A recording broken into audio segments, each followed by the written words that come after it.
سعيدا كن فريدا عش بفخر في الحياة لا تبالي فالمعالي بالتحدي لا سواه كن سعيدا كن فريدا عش بفخر في الحياة لا تبالي فالمعالي بالتحدي لا سواه بالتحدي لا سواه حرر النفس ولا تحيا هباء يا ربيعا أنت والعطر الرداء حرر النفس ولا تحيا هباء يا ربيعا أنت والعطر الرداء خذ قرارا وانطلق لا تنتظر ليس كل الناس أهل للعلاء خذ قرارا وانطلق لا تنتظر ليس كل الناس أهل للعلاء ليس كل الناس أهل للعلاء كن سعيدا كن فريدا عش بفخر في الحياة لا تبالي فالمعالي بالتحدي لا سواه كن سعيدا كن فريدا عش بفخر في الحياة لا تبالي فالمعالي بالتحدي لا سواه بالتحدي لا سواه ذلك الدهر الذي ترضى به هل يراك الكون من صناعه ذلك الدهر الذي ترضى به هل يراك الكون من صناعه ودع الأحلام يا فارسنا كن بهذا العصر من أعلامه ودع الأحلام يا فارسنا كن بهذا العصر من أعلامه كن بهذا العصر من أعلامه كن سعيدا كن فريدا عش بفخر في الحياة لا تبالي فالمعالي بالتحدي لا سواه كن سعيدا كن فريدا عش بفخر في الحياة لا تبالي فالمعالي بالتحدي لا سواه بالتحدي لا سواه إنما المشتاق للمجد التليد لن تراه مستكينا كالعبيد إنما المشتاق للمجد التليد لن تراه مستكينا كالعبيد إنه ليث البرايا ثابت يمتطي العز بعزم من حديد إنه ليث البرايا ثابت يمتطي العز بعزم من حديد يمتطي العز بعزم من حديد كن سعيدا كن فريدا عش بفخر في الحياة لا تبالي فالمعالي بالتحدي لا سواه كن سعيدا كن فريدا عش بفخر في الحياة لا تبالي فالمعالي بالتحدي لا سواه بالتحدي لا سواه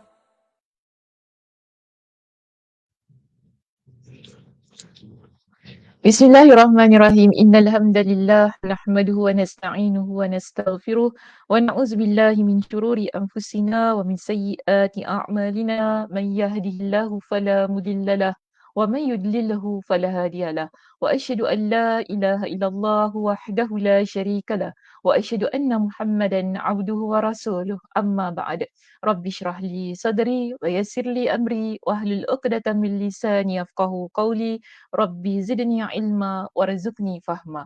Allahumma inna nas'aluka ilman nafi'a wa rizqan tayyiba wa amalan mutaqabbala. Assalamualaikum warahmatullahi wabarakatuh. Apa khabar jemaah muslimah kita di ruangan Facebook Masjid Kampung Siglap pada pagi ini? Mudah-mudahan semuanya dalam keadaan yang sihat sejahtera hendaknya dan dirahmati Allah Subhanahu wa taala sentiasa.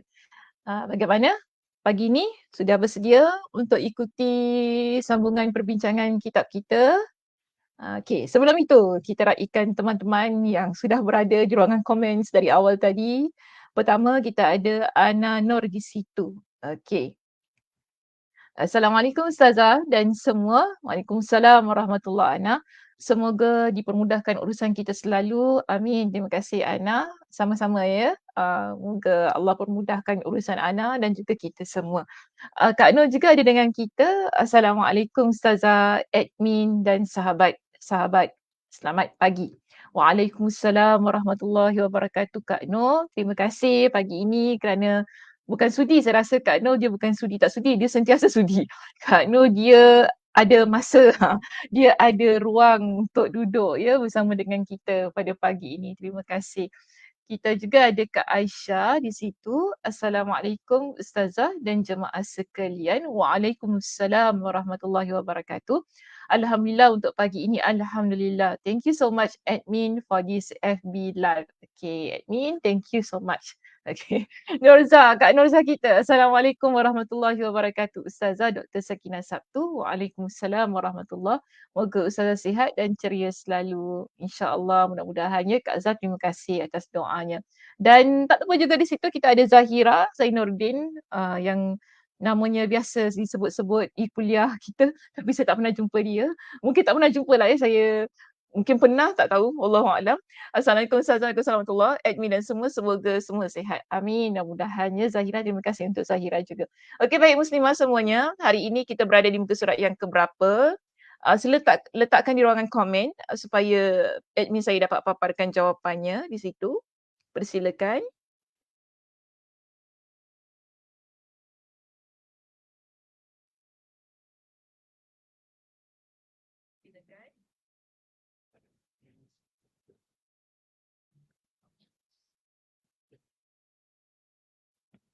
Muka surat apa hari ni Kak Zah?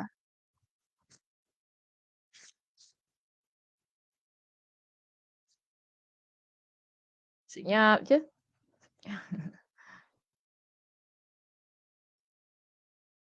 Muka surat berapa hari ni? Okay Zahira, 287 paragraph 2. Wait, paragraph 2. Betul ke? Topik apa kita?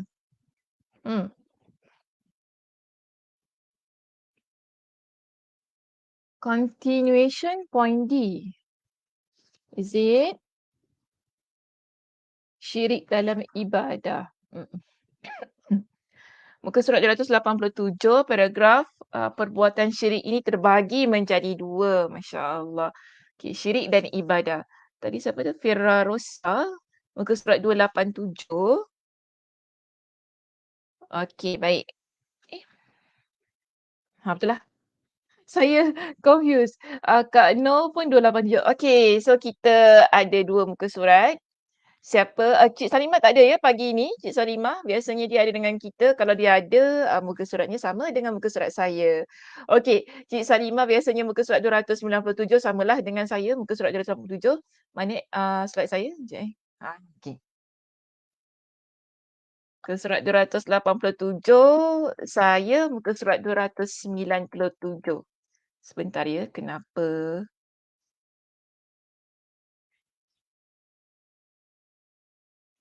Apa pasal saya punya?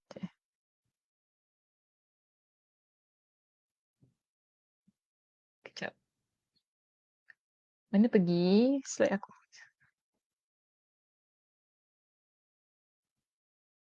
Okey. Kita berada di bahagian yang kedua untuk membincangkan poin kita yang D. Jika kita berada di muka surat 297. Dan tadi majoriti ada muslimah-muslimah semua sebutkan bahawa berada di muka surat 287. Jadi antara 2 sama ada 297 ataupun 287 di situ. Kita akan mulakan dari perenggan perbuatan syirik ini terbahagi menjadi dua bahagian. Okey, kita akan mulakan daripada perenggan tersebut. Jadi kalau kita lihat di sini muslimah, dalam perenggan kita yang menyatakan hal tersebut merupakan kesinambungan daripada perbincangan kita tentang syirik dalam ibadah. Jadi disebutkan bahawa syirik dalam ibadah ini dia terbahagi kepada dua bahagian. Pertama disebutkan dalam kitab di sini yang terampuni dan tidak terampuni serta besar dan kecil. Tentang pembahagian syirik ini menjadi kepada dua, saya kira kita dah banyak kali membincangkannya di sesi-sesi kita yang lepas ya. Jadi muslimah boleh sila letak ataupun lihat rakaman kita pada sesi-sesi yang lepas. banyak kita telah bincangkan tentang pembahagian-pembahagian syirik, antaranya syirik besar dan syirik kecil, bagaimana syirik yang diampuni oleh Allah Subhanahu Wa Taala dan bagaimana pula syirik yang tidak diampuni oleh Allah Subhanahu Wa Taala. Apa yang dimuatkan dalam perenggan ini hanyalah sebagai contoh sahaja untuk kita kata lebih kurang #throwback sajalah ya, tentang apa yang telah kita bincangkan di sesi-sesi yang lepas. Jadi syirik dalam ibadah ini yang mana dia kata tadi ada dua ya, yang boleh Allah Subhanahu Wa Taala ampuni dan tidak ampuni. Ada juga syirik yang kategori yang kedua di situ, besar dan kecil. Dan dia kata begini, di antaranya jenis pertama. Okey, syirik yang terampuni dan tidak terampuni di situ terbahagi kepada dia kata terbahagi jenis pertama terbahagi menjadi besar dan paling besar. Jadi syirik yang terampuni dan tidak terampuni ada lagi pembahagiannya, iaitu ada yang besar dan ada yang paling besar. Okey, pernah ingat lagi? Masih ingat lagi apa yang Nabi SAW sebutkan? Syirik yang paling besar. Eee, Syirik yang paling besar antara yang paling besar. Mmm, Akbaril kabair, itu istilah yang saya nak gunakan. Akbaril kabair. Nabi SAW ada menyebutkan dalam sebuah hadis. Nabi kata, tahukah kalian apakah syirik yang akbarul kabair, iaitu paling besar di antara yang paling besar? Jadi apa yang Nabi SAW sebutkan kepada para sahabat, iaitu asyirku billah, mensyirikkan Allah Subhanahu Wa Taala. Ini adalah dosa yang tidak terampuni, yang besar. Bukan kita kata dia besar saja tapi dia paling besar. Dan antaranya juga Nabi SAW sebutkan syirik yang antara yang paling besar, macam mana sebut? Yang paling akbarul kabair, kalau bahasa Arab senanglah. Syirik yang paling besar antara yang paling besar itu adalah menderhaka kepada kedua ibu bapa kita. Okey? Sebab itu di sini diletakkan pada perenggan kita, kebanyakan syirik jenis ini tidak terampuni. Walaupun tidak dinafikan ada yang diampuni oleh Allah Subhanahu Wa Taala. Tetapi syirik yang kita kata besar dan paling besar ini kebiasaannya, kebanyakannya bila dilakukan oleh seseorang muslimah, kita lihat ia adalah syirik yang tidak diampuni oleh Allah Subhanahu Wa Taala. Dan diberikan kepada kita di sini dengan satu contoh. Contohnya dia kata adalah mencintai makhluk seperti mencintai Allah Subhanahu Wa Taala. Okey, iaitu contoh ini adalah berkaitan dengan syirik dalam kecintaan dan pengagungan. Kita mencintai sesuatu, kita mengagungkan sesuatu, sama seperti kita mencintai dan mengagungkan Allah Subhanahu Wa Taala. Jadi jika itu berlaku, situasi tersebut ada pada diri seseorang, maka kita katakan dia telah melakukan syirik dalam kecintaan dan pengagungan, di mana syirik jenis ini tidak diampuni oleh Allah Subhanahu Wa Taala. Baik, diberikan kepada kita dengan sebuah ayat Al-Quran ya, bagi menguatkan statementnya berkenaan dengan syirik dalam kecintaan dan pengagungan, maka di sini dikatakan bahawa kalau seseorang dia mencintai makhluk seperti mencintai Allah, boleh tak Muslimah berikan kepada saya dengan contoh? Apakah ini maksudkan mencintai makhluk seperti mencintai Allah? Macam mana tu? Boleh berikan contoh, nanti saya akan discuss di situ. Sila letakkan di ruangan komen. Bagaimana kita kata seseorang itu mencintai makhluk seperti mencintai Allah?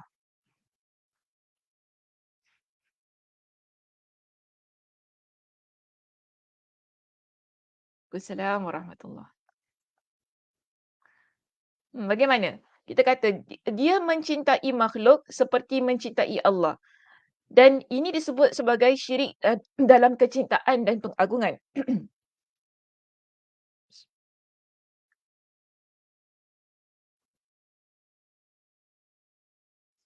Ada sesiapa boleh berikan contoh kepada saya? King Kak Azhar nak berikan contoh. Zahira, Zahira ada contoh tak? Macam mana tu kita kata, oh dia buat syirik dalam kecintaan dan pengagungan di mana dia mencintai makhluk seperti mencintai Allah. Ana kata apa? Mencintai Rasulullah sama banyak dengan Allah.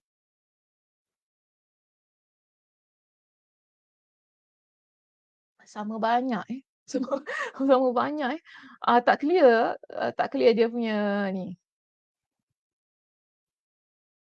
Mencintai Rasulullah sama banyak dengan Allah. Okey, Ana boleh berikan contoh, macam mana tu?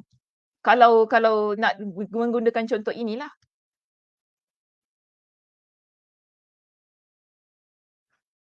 Bagaimana? Mengagungkan keterlaluan melebihkan makhluk dari Allah. Okey. Mengagungkan secara keterlaluan melebihkan makhluk dari Allah. Melebih-lebihkan makhluk daripada Allah. Semua sama je ni. Cuma okey. Vera Rosa. Bagi Rosa lah. Rosa, dalam konsep sekarang boleh tak kita gunakan mengagungkan K-pop? Okey, dan terlalu taksub dengan mereka. Hmm, menarik. Contoh yang menarik ya, Rosa. Uh, boleh. Okey, boleh tapi dia mesti ada secara spesifiknya lagi. Macam mana tu? Kena jelaskan lagi. Kena jelaskan lagi. Dia tak boleh tergantung begitu saja nanti keliru. Sama juga tentang Rasulullah tu tadi. Dia punya idea dah ada cuma nak kena elaborate lagi. Susahlah ya nak elaborate kat sini. Allahu Akbar. Nak kena type menaik ni punya panjang. Siapa lagi tadi? Zahira tak ada Zahira tak ada contoh Kak Noh ada contoh Kak Noh? Kalau nak elaborate lagi apa yang dah berikan teman-teman.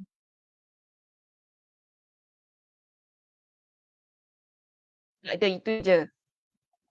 Kenapa dia macam tak boleh sync ke?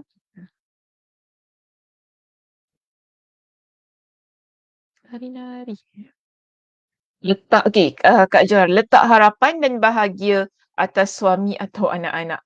Alamak, ini hmm, tak boleh, tak boleh. Ini tak boleh masuk pada syirik. Ini kita kata harapan. Harapan dia lain dia perbahasan yang berbeza. Tak sampailah kita kata masuk kepada kesyirikan. Dia cuma meletakkan harapan saja.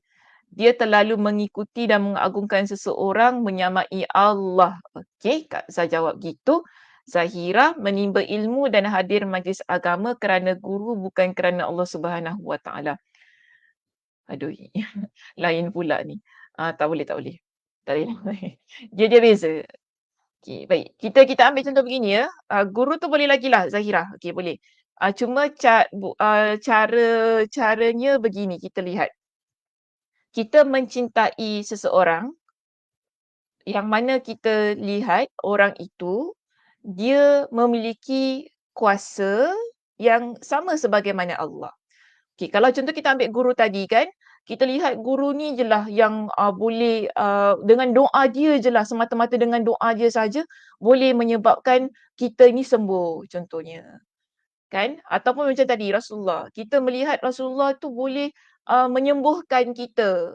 Maknanya kita meletakkan sifat itu pada Nabi SAW sedangkan tidak. Nabi adalah manusia biasa. Apa yang Nabi SAW buat juga atas takdir Allah Subhanahu Wa Taala yang Allah inginkan. Jadi dia tak boleh. Kalau kita letakkan Nabi ini Allah yang memberikan kesembuhan, Nabi mampu berikan kesembuhan, Nabi mampu itu, Nabi mampu ini, okey, yang mana kemampuan-kemampuan itu sama sebagaimana Allah, kita kata ini adalah telah mengagungkan, mencintai sama seperti Allah Subhanahu Wa Taala. Contoh apa lagi? Sanggup meninggalkan solat dan perintah Allah demi mengagungkan makhluk melebihi Allah. Dia bukan begitu. Bukan begitu. Cik Razia, Cik Ya. Kita nampak dia meletakkan sama sifat-sifat Allah itu pada makhluk. Senang kata begini, saya ambil contoh ya. Kita lihat guru ini keberkatan dia contoh kan. Keberkatan dia tu sangat-sangat. Sampai ada orang boleh sujud pada guru. Nampak ya?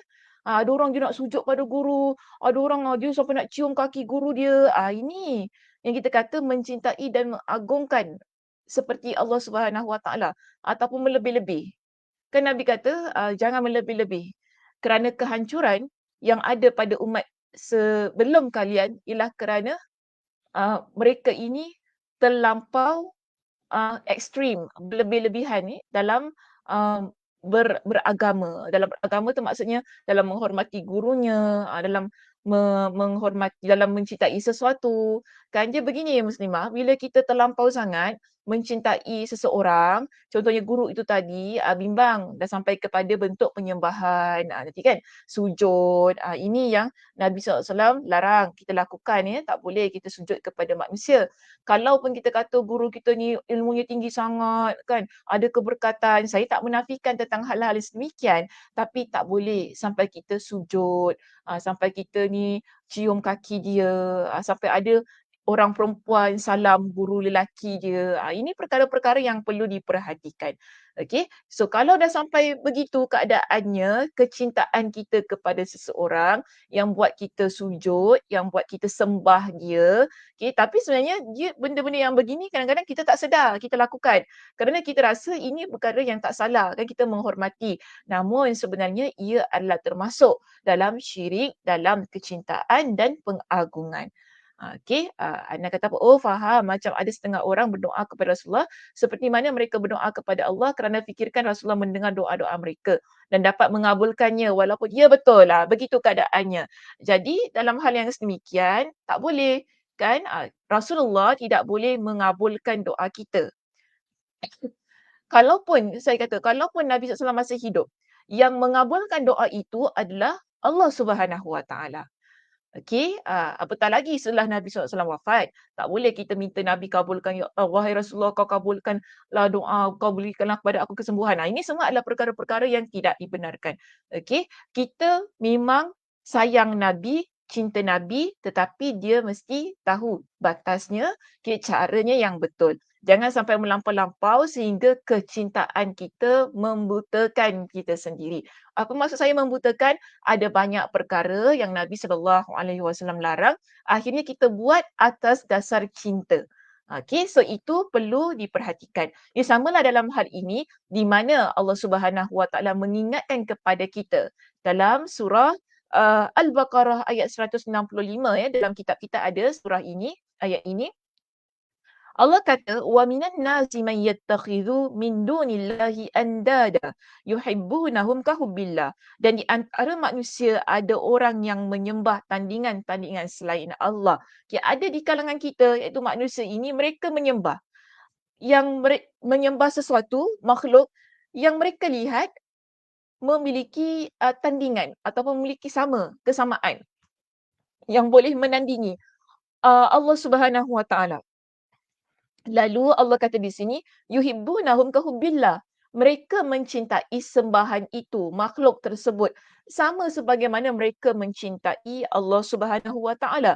Tapi sebenarnya Allah ingatkan kepada kita, walladzina amanu, bagaimana kecintaan orang-orang yang beriman.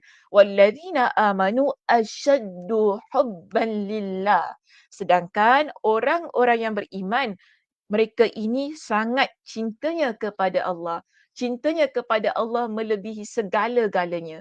Okay, kalau seseorang dia mencintai makhluk itu melebihi Allah Subhanahu Wa Taala, inilah kita masukkan ia dalam syirik kecintaan dan pengagungan. Dan berikutnya Allah Subhanahu Wa Taala menyebutkannya dalam surah Asy-Syu'ara ayat 97 hingga 98 dalam kitab kita. Tapi saya nak bawakan pendetilan tentang ayat itu dengan lebih lanjut di mana saya nak ambil ayat yang di atasnya, itu ayat yang ke-96 hinggalah kepada beberapa ayat yang berikutnya 99, 100 hingga ke 102.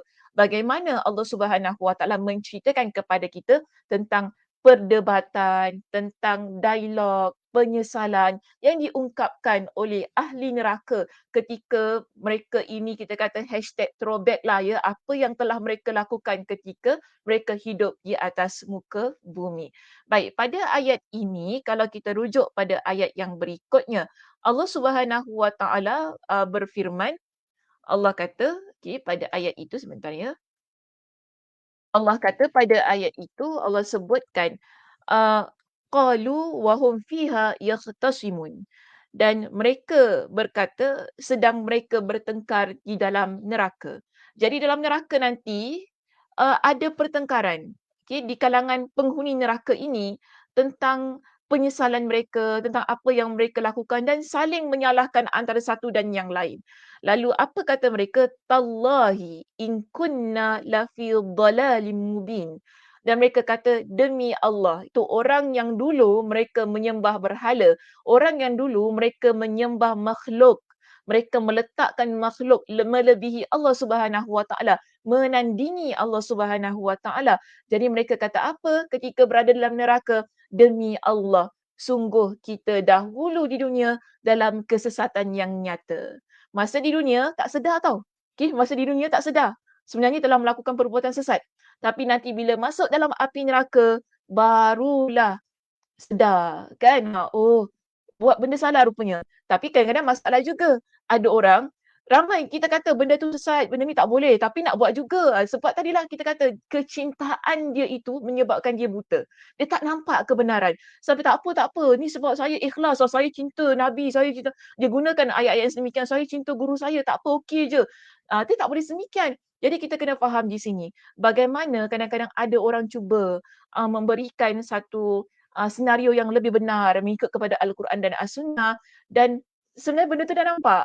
Cuma mungkin kita, diri kita menafikan situasi-situasi yang sedemikian. Okey, kita tak nak terima kebenaran, kita in denial lah, kita in denial, tak nak lah, tak adalah, boleh lah, okey lah, boleh, tak ada apa-apa. Kita selalu kata begitu.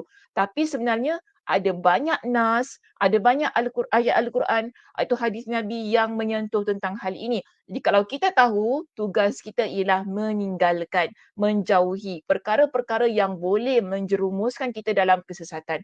Kerana inilah penyesalan penghuni neraka. Ketika dia di dunia, dalam keadaan sedar ataupun tidak itu tadi, dia mengingkari kesesatan yang dia lakukan. Sebab dia, maksud mengingkari itu maknanya dia buat dono je, dia buat terus-terusan sampai dia mati. Bila dia meninggal dunia, kemudian dia Allah masukkan dalam api neraka, dia pun kata, demi Allah, sungguh dulu aku hidup dekat dunia, aku dalam keadaan sesat yang nyata. Yang nyata dia guna. Sesat yang betul-betul punya sesat lah. Kata gitu. Tak ada orang kata sikit-sikit punya sesat. Tapi sesat yang betul-betul. Maka di sini Allah ingatkan pada ayat yang ke-98. Allah kata apa? Idh nusawwikum birabbil alamin. Masih lagi tentang dialog mereka. Dia kata apa? Kerana kita mempersamakan kamu iaitu benda yang disembah tu tadi, ataupun orang yang disembah, dengan Tuhan semesta alam. Mungkin kita ada mencintai seseorang, mungkin kita mencintai seorang bomoh ni lah katakan. Dia tu dah memang syirikkan Allah, tapi kerana kita amat bergantung kepada dia, kita cinta kepada dia, apa dia suruh semua kita buat, dan kita yakin dia ni ada kuasa yang melebihi Allah ataupun sama macam Allah lah. Kalau Allah boleh matikan, kau pun boleh matikan kan, dengan ilmu dia yang begitu berkuasa. Jadi nanti ketika kita bertemu dia di dalam neraka ini, inilah yang kita sebutkan di hadapan dia. Aku salah sebab aku ikut engkau. Sebab aku samakan kau dengan Tuhan aku. Tak sepatutnya aku ikut engkau. Inilah dipanggil sebagai pertengkaran ahli neraka ketika mereka berada dalam neraka itu. Lalu kita masuk ya pada ayat yang ke-99. Tak ada dalam slide saya, tak ada juga dalam kitab. Okey muslimah, kalau siapa yang ada Al-Quran terjemahan boleh buka Al-Quran terjemahan dan boleh kita sama-sama ya lihat bagaimana Allah SWT teruskan penceritaan ini tentang pertengkaran yang berlaku dalam neraka, uh, berkaitan penyesalan yang diungkapkan oleh mereka ini. Jadi Allah kata wama adallana illal mujrimun pada ayat yang ke-99. Maka kami dan tidaklah yang menyesatkan kami kecuali orang-orang yang berdosa. Jadi setelah mereka kata yang penghuni neraka yang menyesal ni kan, yang dia kata, "Aku dulu kat dunia buat perkara yang telah sesat yang nyata kerana aku ikut, aku samakan engkau dengan Tuhan semesta alam." Kemudian dia kata apa, "Dan tidaklah yang menyesatkan kami, menyesatkan aku, kecuali orang-orang yang berdosa." Maknanya yang sesatkan dia bukanlah orang yang baik. Selama ini dia melihat orang itu yang dia agungkan, yang dia cinta, yang dia sayang, kan, yang dia duk sujud sembah kan, dia ikut semua apa yang dia kata kan, adalah orang yang berdosa. Sebab begini muslimah, kita kalau kita tahu benda itu syirik, benda itu dosa, kan? Contoh saya kata, kalau ada orang dah mula tunduk pada saya tak suka. Sebab saya rasa ini adalah perkara yang tak sewajarnya dilakukan. Okey, kalau ada orang dah mula nak sujud ke apa, kita mesti sebagai seorang yang berilmu, kita akan halang, kita akan hadang. Tapi kalau kita kata, "Tak apalah, sujudlah pada saya, memang patut pun sujud." Gitu kan. Kita maknanya kita yang meraihkan perbuatan itu, kita tak tolak, bahkan kita kata, "Tak apa, boleh je boleh sebab aku guru korang, mestilah sujud pada aku, hormat." Lambunglah tinggi-tinggi kan, angkat semua, sujud, ciumlah apa-apa. Kalau kita tak halang perkara ini, bermakna kita berdosa. Sedangkan kita tahu benda itu tidak dibenarkan dalam agama, kan. Orang lain menghormati kita, itu memang wajar. Tapi kalau sampai mengagungkan, sampai sujud, sampai sembah ni semua, ini perkara yang perlu kita elakkan. Sebagai guru, kita bertanggungjawab untuk menghalang perkara itu berlaku. Okey, tak boleh dibiarkan, kan tak apalah sikit-sikit. Sebab kita kalau biarkan sikit-sikit, lama-lama dia jadi bukit. Okey, mula-mula orang buat sikit, kan, tapi kita kenapa daripada awal kita kata kita tak suka? Supaya dia tak merebak ataupun tak pergi kepada next step. Okey, mula-mula, tunduk gitu kan, tapi takut lama-lama, jadi sujud. Jadi sebab tu kita halang daripada awal. So ini perkara-perkara yang perlu diperhatikan. Kerana sebab tu Allah kata, orang, mereka yang menyesal itu tadi kata, "Tidaklah orang yang kami sesatkan kami ini adalah orang yang berdosa." Jadi kalau kita biarkan, kita ni adalah orang yang berdosa dan sama-sama masuk dalam neraka dengan orang yang ikut kita. Sebab itu amat penting, okey, tentang hal kecintaan pengagungan ini kita berhati-hati. Lainlah kalau kita dah meninggal. Kalau kita dah meninggal, kalau orang mengagungkan kita ke apa, sembah kubur kita ke apa kan, kita tak boleh buat apa. Maka itu perkara yang tak dapat dielakkan lah. Kita kata ana bari'un min, kita kata berlepas diri daripada orang-orang yang begitu. Sebab tu semasa kita hayat ni, kita hidup lagi, kita kena pesat dengan ahli keluarga, dengan orang yang ada di sekitar kita. Kalau kita mati, jangan buat macam ni, jangan buat macam ni, jangan macam ni kan, jadi wasiatlah supaya yang hidup, yang masih hidup ingat, jangan buat gini, yang punya kubur tak suka, yang punya kubur tak redha. Dia jadi sedemikian. Jadi perlu diperingatkan agar orang lain tidak melakukan perbuatan-perbuatan yang mensyirikkan Allah Subhanahu wa taala.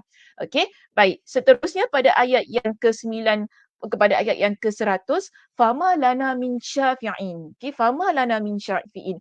Dan maka kami tidak mempunyai pemberi syafaat seorang pun, wala sadiqin hamim, dan tidak pula mempunyai teman yang akrab. Falau anna lana karratan fanakuna minal mu'minin. Maka sekiranya kita dapat kembali sekali lagi ke dunia, nescaya kami menjadi orang-orang yang beriman. Nampak ya? Mereka ini setelah masuk ke dalam neraka, mereka dah ingat balik dulu kita buat perkara yang sesat, kita ikut engkau yang orang yang kita samakan dengan Tuhan semesta alam, orang yang berdosa ni sebab engkau suruh kita ikut engkau, bahkan engkau pun redha kita ikut engkau, dan sebenarnya kita ni bila dah masuk dalam neraka, tidak ada pula yang boleh memberikan kepada kami di sini pemberi syafaat. Sebab dia perbuatan syirik ya muslimah. Kita buat dosa, dosa besar. Sebab tu kita ada dosa besar yang paling besar, iaitu syirik. Kita buat dosa kan, kalau kita ni masih lagi beriman kepada Allah, kita ada potensi untuk keluar daripada api neraka. Walaupun kita masuk api neraka. Ini standard. Okey, dia punya orang kata modus operandi yang standard yang telah Nabi beritahu kepada kita. Siapa pun kita, yang penting kita beriman kepada Allah. Tapi kita berdosa. Mungkin kita tak sempat bertaubat kepada Allah. Yes, masuk neraka, masuk neraka. Namun di akhirnya Nabi juga ceritakan kepada kita, orang yang beriman kepada Allah, dia akan keluar daripada api neraka, Allah akan masukkan dalam syurga. Kerana apa? Dalam hati dia ada keimanan kepada Allah. Okey, namun kena masuk neraka dahulu. Tapi kalau orang yang mensyirikkan Allah, sehingga tadi dia menyamakan makhluk dengan sesuatu, perkara ini adalah perkara yang tidak ada toleransinya. Allah tak ada nak fikir dua kali kerana ini adalah perbuatan dosa syirik yang kita kata perbuatan dosa yang tidak diampuni oleh Allah Subhanahu Wa Taala. Allah dah ingatkan kepada kita, Allah boleh ampunkan pelbagai macam dosa, tapi tidak syirik. Sebab tu banyak perkara yang kita buat berkaitan dengan akidah ini perlu diperhatikan. Tak boleh sebarang-sebarang. Okey? Kerana kita tak nak kita mati dalam keadaan syirik. Ada orang dia tak sedar. Ada orang rasa tak apa, aku masih lagi beribadah kepada Allah, tapi dia tak sedar. So perkara ini amat penting ya untuk kita perhatikan agar kita terhindar daripada perbuatan-perbuatan tersebut. Jadi sebab itu mereka ni berangan-angan kalaulah boleh kita ni sekarang dah masuk api neraka ni. Kalaulah boleh kita kembali ke dunia, kita kembali hidup di dunia, lalu kita jadi orang yang beriman, iaitu tidak mensyirikkan Allah dengan satu apa pun. Tapi adakah berguna harapan dan impian itu? Harapan dan impian tersebut adalah kita kata harapan tinggal harapan. Ia semata-mata angan-angan yang tak mungkin menjadi kenyataan. Inilah kita sebut sebagai pertengkaran ahli neraka yang Allah ceritakan kenapa Allah rekodkan pertengkaran ini sebagai peringatan kepada kita. Yang masih hidup, yang masih ada peluang untuk bertaubat kepada Allah Subhanahu Wa Taala daripada sebarang perbuatan-perbuatan yang mungkin kita tersilap langkah, yang mungkin kita tak tahu, yang mungkin kita terbuat dalam hidup kita ini. Maka kita perlu kembali kepada Allah Subhanahu Wa Taala, membersihkan kembali akidah kita. Okey, baik. Seterusnya ya muslimah, kita selesai perbincangan tentang surah Asy-Syu'ara ayat 96 hingga 102 tadi. Betul tak? Okey, betul. Seterusnya saya baca dalam kitab di sini, telah diketahui bahawasanya mereka tidak menyamakan sembahan-sembahan mereka dengan Allah Subhanahu Wa Taala dari segi penciptaan, pengaturan rezeki, mematikan, menghidupkan, kerajaan dan kekuasaan. Tetapi mereka menyamakannya dari segi kecintaan, ketuhanan, ketundukan dan penghambaan diri.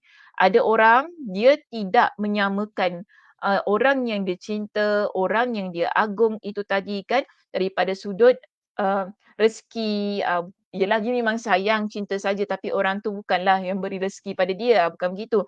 Tetapi orang yang begini dia memang hanya semata-mata menyamakan dari sudut kecintaan dan ketuhanan, ketundukan dan penghambaan diri.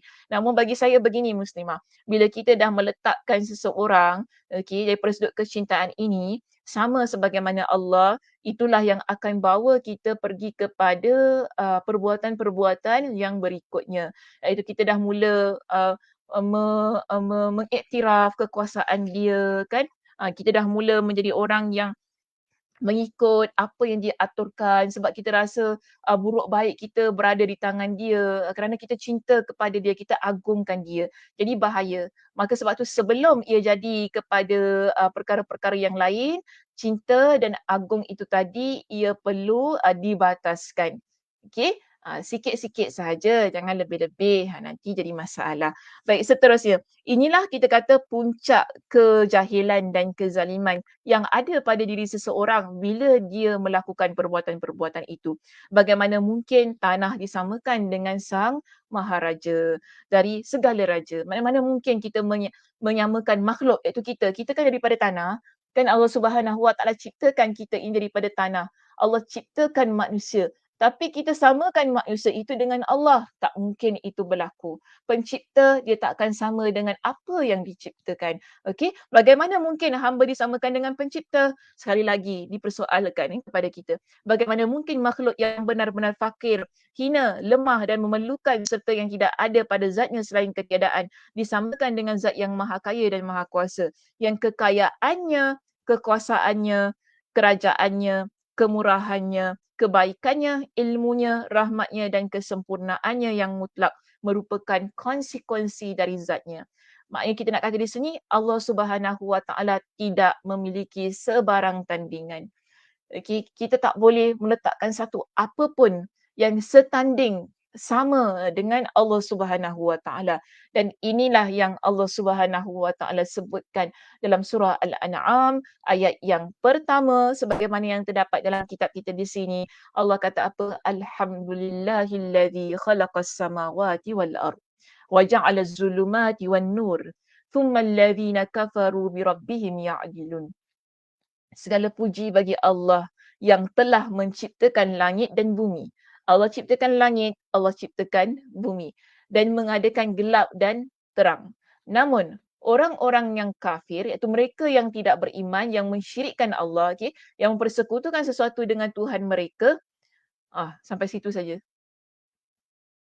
Yang mempersekutukan sesuatu, namun orang-orang yang maaf, okey, saya salah baca intonasinya silap. Namun orang-orang yang kafir mempersekutukan sesuatu dengan Tuhan mereka. Tetapi dalam keadaan yang kita ini mengetahui bahawa Allah itu mencipta langit, Allah menciptakan bumi, Allah juga menciptakan, kegelapan dan terang. Kan bagaimana peredaran masa itu berlaku daripada pagi ke tengah hari, kemudian masuk petang kan, terang, keadaan senja, kemudian pergi ke waktu yang gelap. Esoknya kembali sebagaimana begitu. Dan kalau kita berada di zon yang lain, waktu yang berbeza, kan, beza lagi keadaannya. Di mana kita nampak bagaimana Allah Subhanahu Wa Taala yang Maha Berkuasa ini uh, menggerakkan penciptaannya satu tempat siang, satu tempat malam. Kan dalam masa yang sama, begitu. Jadi kita akan fikirkan ini adalah satu kuasa yang maha hebat. Dan kuasa ini tidak ada yang boleh menandinginya. Maka sebab itu hanya orang yang mensyirikkan Allah yang berani untuk melakukan perbuatan-perbuatan yang sedemikian. Okey, baik, seterusnya ya, saya nak masuk kepada perbincangan sedikit, masuk pada poin kita yang berikutnya. Nanti tahun depan kita sambung lah ya, sikit je sini saya nak sentuh sebelum kita menutup perbincangan kita pada pagi ini. Pada poin kita yang E, ada topik di situ sebagai kesinambungan daripada topik tadi. Okey, poin D, kita bincangkan tentang syirik dalam ibadah. Baik, setelah syirik dalam ibadah, di sana ada syirik dalam perkataan dan perbuatan. Menyekutukan Allah dalam perkataan dan perbuatan. Maknanya bukan semata-mata syirik itu berlaku dalam ibadah kita. Tetapi syirik juga boleh berlaku dalam perkataan, maknanya ucapan kita dan juga apa yang kita buat, kelakuan, tindakan, ini juga boleh berlaku. Yang mungkin ramai antara kita tidak sedar. Ada kelakuan-kelakuan ini menyebabkan kita termasuk dalam jurang kesyirikan. Baik, kita lihat pada perenggan kita yang pertama di muka surat 298 dan saya yakin di sana mungkin muka surat 88, okey, yang muslimah-muslimah semuanya muka surat 88. Di sini disebutkan bahawa syirik dalam ibadah di atas diikuti. Okey, so kita ada syirik dalam ibadah, kita ada syirik dalam perbuatan, menyekutukan Allah dalam perbuatan, syirik dalam perkataan, kehendak dan niat. InsyaAllah kita akan pergi satu persatu perbincangannya. Jadi kita masuk dia punya introduction dululah ya. Kita masuk introduction terlebih dahulu sebelum kita masuk kepada perbincangan yang lebih tuntas. Baik, dikatakan begini kepada kita. Contoh syirik dalam perbuatan adalah bersujud kepada selain Allah. Kita sujud kepada selain Allah. Contoh tadi kan dalam syirik pengagungan, kecintaan dan pengagungan, bila seseorang dia dah terlampau mencintai seseorang ataupun terlampau mengagungkan makhluk, okey, dia akan buat perkara-perkara syirik dalam perbuatan. Sebab itu syirik dalam ibadah ini kalau kita dapat hapuskan, syirik dalam perbuatan, ucapan dan semualah benda-benda yang lain, insya-Allah dapat juga kita atasi. Okey? Jadi kalau seseorang dia dah terlampau mengagungkan, mencintai, dia akan masuk kepada syirik dalam perbuatan. Contohnya, dia boleh sujud kepada seseorang, kepada selain Allah, itu kepada orang yang diagungkan dan cintai. Ataupun dia boleh buat ibadah tawaf selain di Baitullah. Yang mana kita tahu tawaf itu hanya boleh dilakukan di keliling Kaabah. Tak boleh kita nak buat tiba-tiba kita nak keliling apa ya kat Singapura ni, saya tak tahulah. Kita pergi ke satu bangunan, Kita kata, benda ni square macam Kaabah tak apalah kita tawaf je kat sini. Tak payah kita pergi umrah semua kan, buang-buang duit je. Kat Singapore pun boleh umrah. Umrah in Singapore. Kita buatlah satu tour macam gitu. Ini kita panggil satu perbuatan yang mensyirikkan Allah Subhanahu Wa Taala. Di mana perbuatan itu hanya khusus untuk tempat tersebut, tetapi kita buat di tempat yang lain. Baik, contoh lagi diberikan kepada kita. Mencukur rambut sebagai peribadahan dan ketundukan kepada selainnya. Cukur rambut macam kita lepas kita melaksanakan ibadah umrah, kita tahallul kan. Kita potong rambut, cukur rambut. Okay. Mungkin dia kata, tak apalah ini sebab bomoh ni kata kena cukur rambut, lepas tu aku pun cukur rambut. Maknanya di situ, dia buat perbuatan yang mana perbuatan ini berkaitan dengan ibadah. Tetapi ibadahnya dibuat untuk selain Allah Subhanahu Wa Taala. Perbuatan dia, perbuatan mencukur rambut itu. Kemudian ada lagi diberikan kepada kita ataupun mencium batu selain Hajar Aswad. Kita cium batu kat mana? Contoh kita cium batu rumah kita ni lah. Kita kata tak apa, tak dapat cium Hajar Aswad, aku cium batu kat rumah aku ni kan. Tak apa, sama je, dapat pahala sama je, Allah bagi je. Allah tahulah susah nak cium Hajar Aswad tu. So tak boleh. Kerana itu hanya khusus untuk Hajar Aswad. Okey, jadi tak boleh kita samakan batu-batu lain dengan Hajarul Aswad. Begitu juga dia kata mengusap dan bersujud kepada kuburan. Ataupun kita usap kubur, kita sujud pada kubur. Okey, ini semua perkara-perkara perbuatan yang berkaitan dengan perbuatan. Jika dilakukan, ia boleh menyebabkan seseorang termasuk dalam kesyirikan. Dan di sini ada sedikit penerangan. Bukan bagi saya banyak penerangan lain diberikan tentang hal ini, tapi saya nak masuk sikit saja. Dia kata Nabi SAW melaknat siapa saja yang menjadikan kuburan para nabi dan orang-orang soleh sebagai masjid. Maknanya dia terangkan sikit tentang contoh yang terakhir itu. Okay, sujud di kubur. Jadi dikata Nabi larang, Nabi melaknat siapa saja yang menjadikan kuburan para nabi dan orang-orang soleh sebagai masjid. Masjid tu maksudnya kita solat dekat situ, kita sujud tadi kan, kita tawaf, kita buat perbuatan-perbuatan ibadah ini, kita buat di tempat tersebut. Jadi ini adalah perkara yang dilarang. Meskipun solat pada tempat tersebut dikerjakan untuk Allah, walaupun kita niatkan ia untuk Allah Subhanahu Wa Taala, tetapi kita ada tempat lain yang terbaik untuk kita lakukan dalam masjid itu sendiri. Okay, tak perlu kita pergi ke kuburan untuk melakukan perbuatan-perbuatan ini. Di mana kata maka bagaimana lagi dengan orang yang menjadikan kuburan tersebut sebagai berhala yang disembah selain Allah. Kalau kita buat solat di kubur tu kan, ataupun kita tawaf, kita apa lagi? Kita berdoa ke apa? Untuk Allah, tapi di kubur tersebut mungkin kita rasa tempat ni ada berkat dan sebagainya, kita buat di situ sudah dianggap satu perkara yang tidak dibenarkan, apatah lagi kalau orang itu memang betul-betul dia buat untuk selain Allah Subhanahu Wa Taala. Jadi itu lagi menjejaskan akidahnya. Dan di sini Nabi SAW ada menyebutkan kepada kita tentang larangan itu. Tadi kan kata Nabi SAW melaknat. Okey, apakah hadisnya? Hadisnya di sini dalam kitab As-Sahihain nombor 9.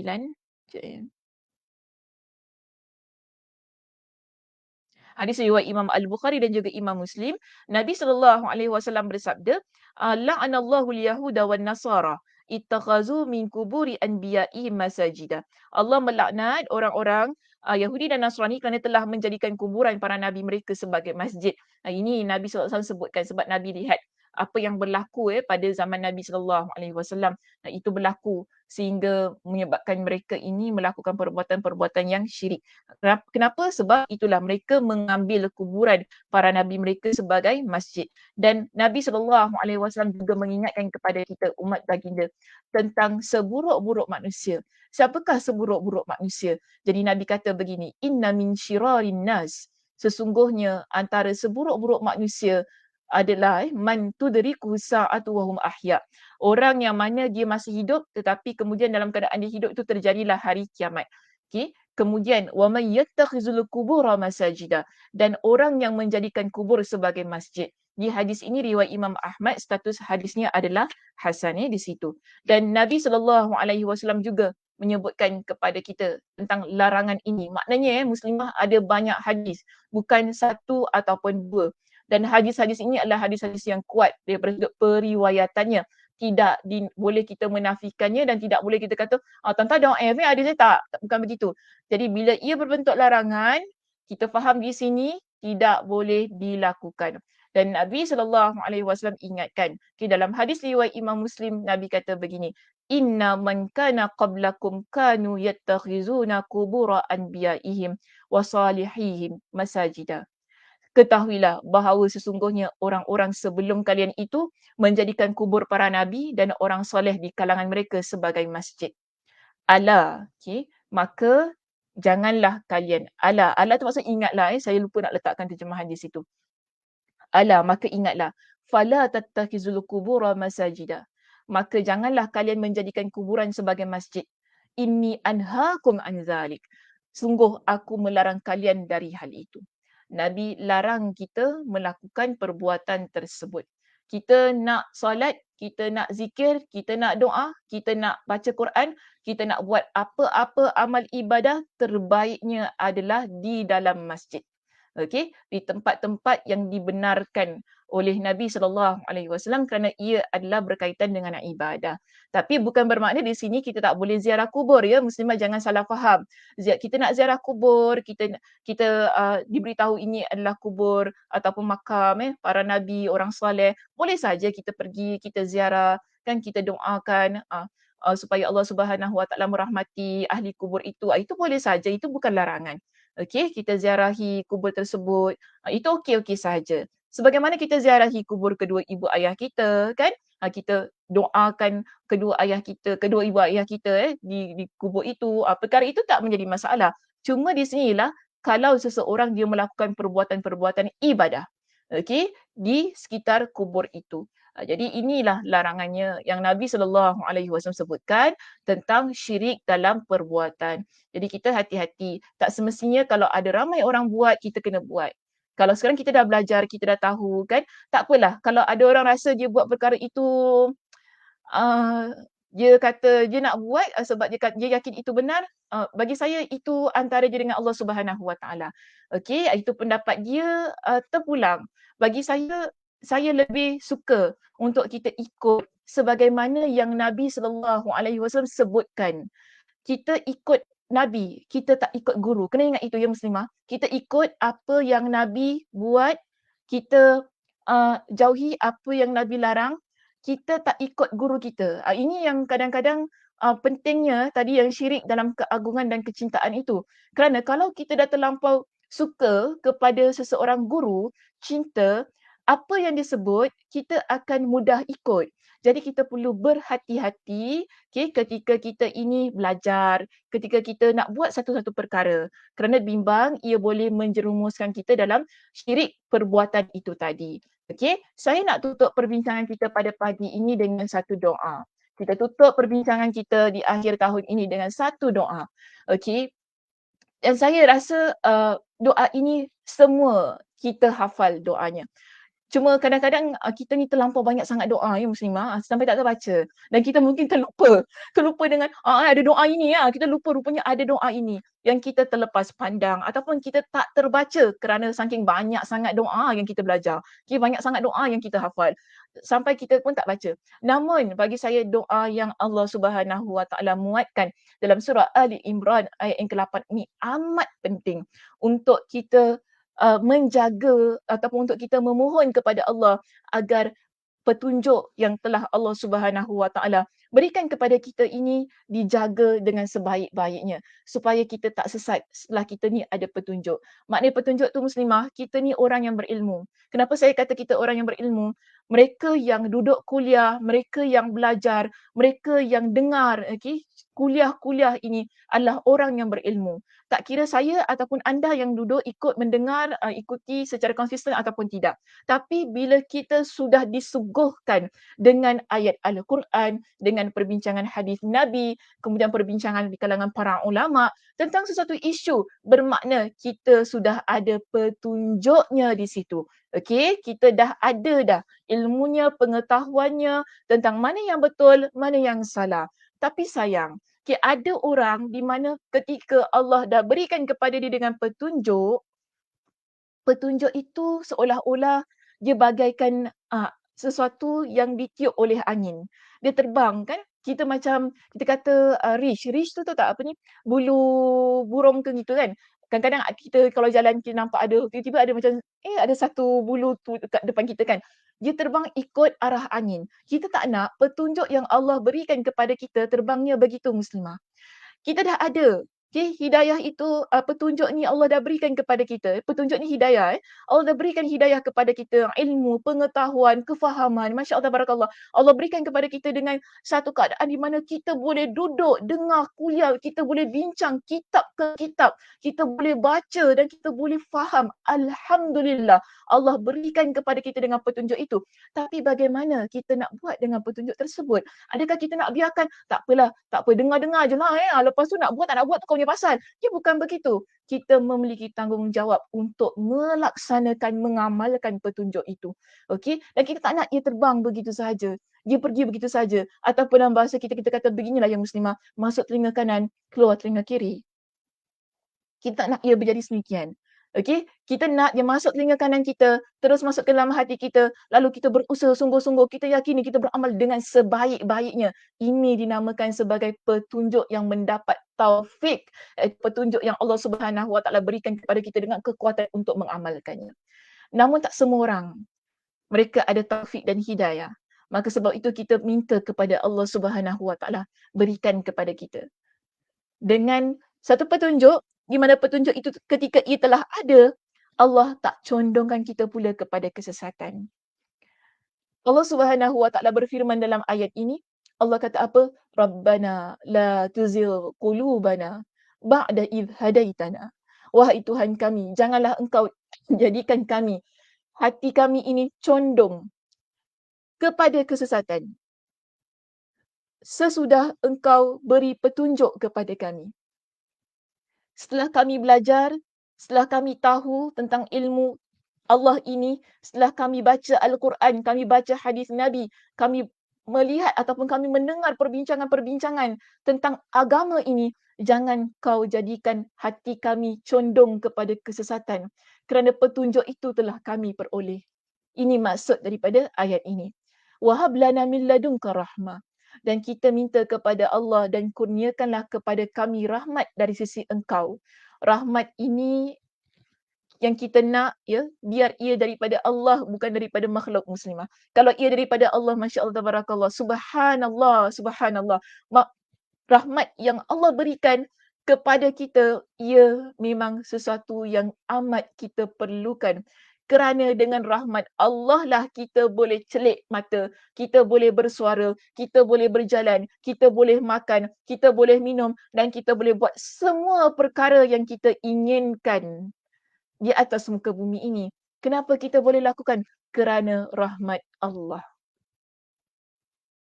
Sebab itu kita tutup doa ini dengan innaka antal wahhab.